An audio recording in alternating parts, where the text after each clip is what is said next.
imagine this. Okay. A really dangerous military standoff is unfolding. People's lives are being totally uprooted. But nobody really wants to admit firing that first shot.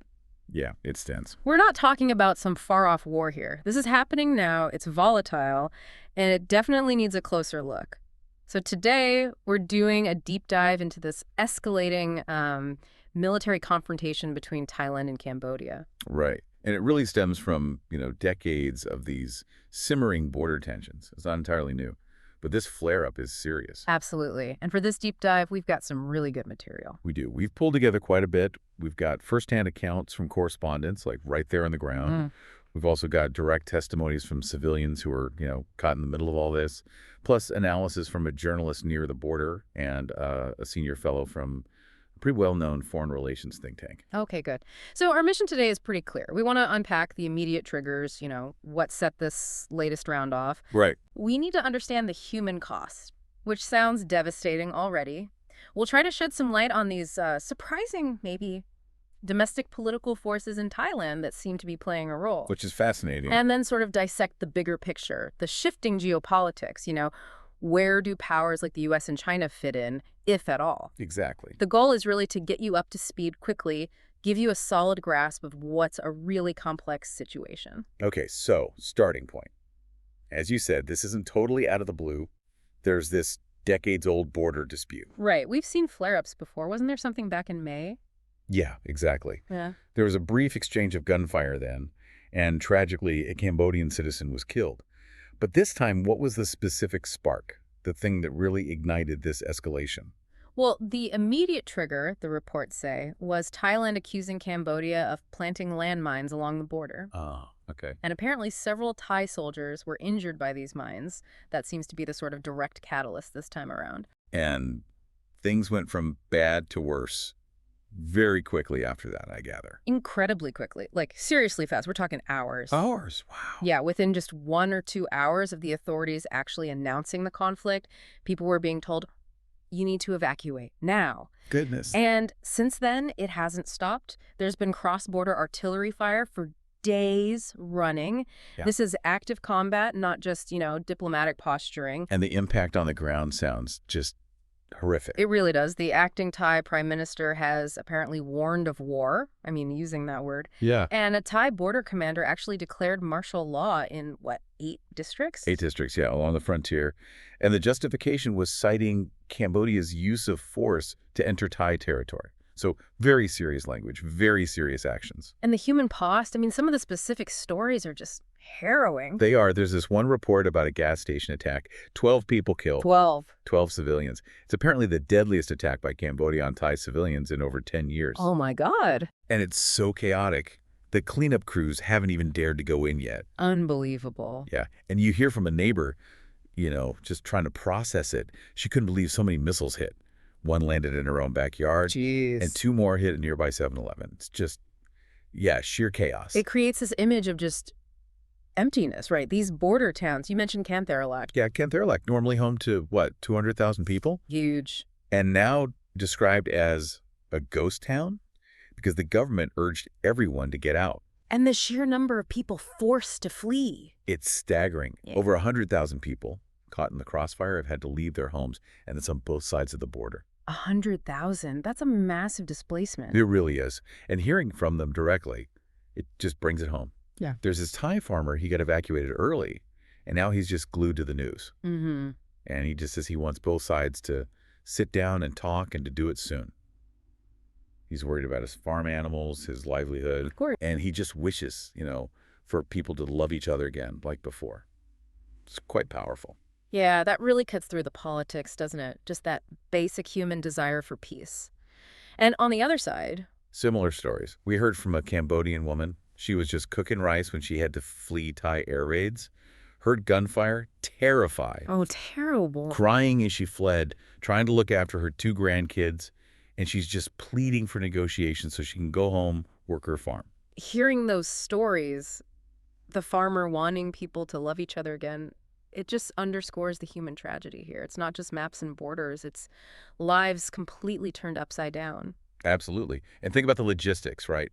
Providing for all these displaced people. One Thai shelter alone is trying to cope with 1,600 people. Wow. And many of them left with almost nothing, maybe a blanket, a phone if they were lucky. It's basic survival at that point. It is.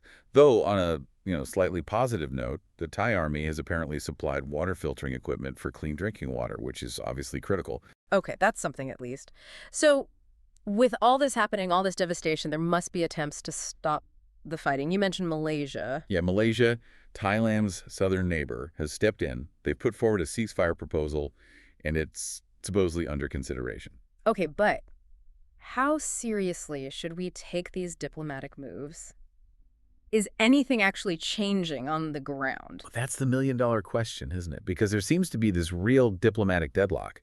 You've got the Cambodian Prime Minister, Hun Sen, claiming Thailand agreed to a ceasefire, then just backed out. Okay. But then the Thai Ministry of Foreign Affairs says, no, we agreed in principle, which sounds, non-committal. Right. In principle can mean anything or nothing. Exactly. And a journalist on the ground basically said you have to take all these claims with a pinch of salt. Mm-hmm.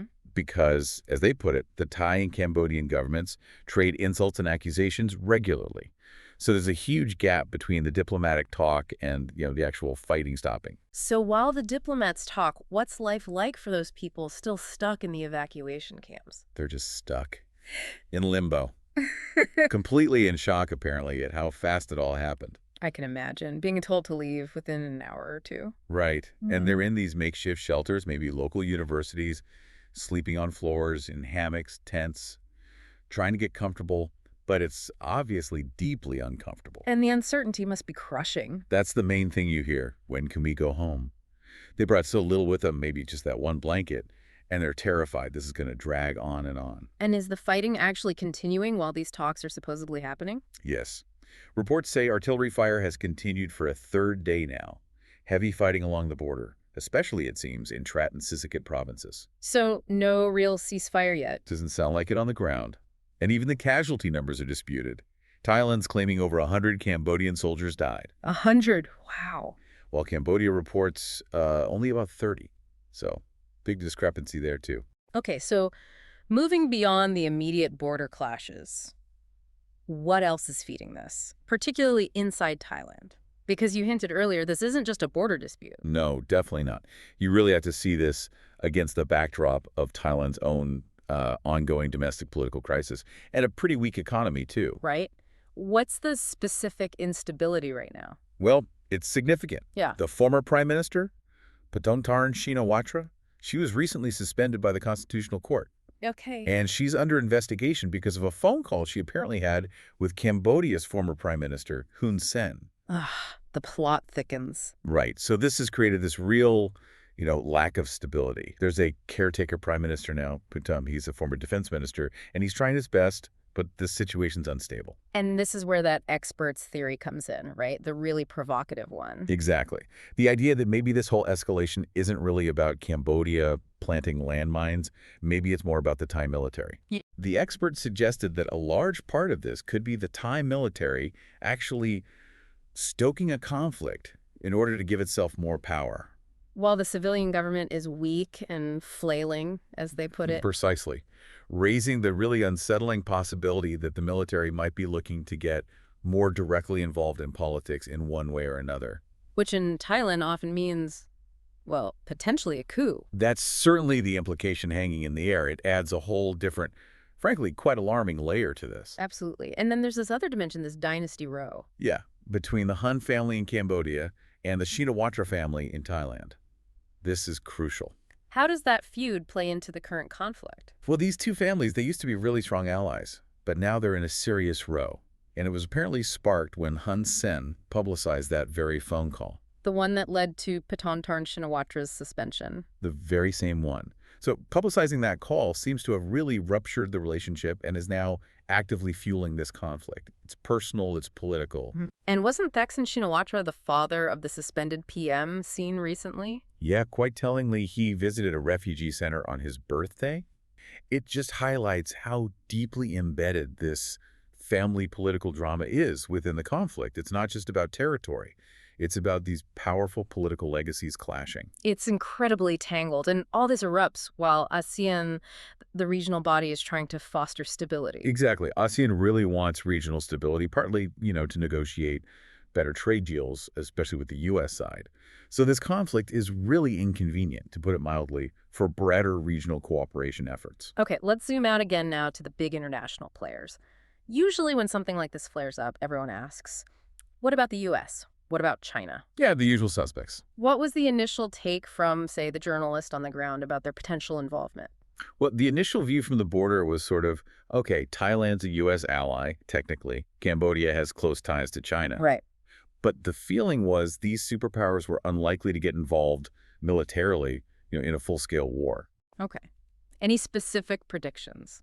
The thinking was maybe U.S. President Donald Trump might try to get involved, try and solve it as part of his, deal-making approach. And China, being the biggest regional power, might try to step in as a peacemaker. That was the initial sort of vibe. But then the expert from the Council on Foreign Relations came in with a pretty strong counter-argument, Oh, right? yeah, a very strong refutation, basically saying that whole framing of alliances is not accurate anymore. How so? Not accurate. Thailand is a U.S. treaty ally. Technically, yes. But the expert argues that in practice, Thailand is actually closer to China now than it is to the United States. Really? Closer to China. Yeah.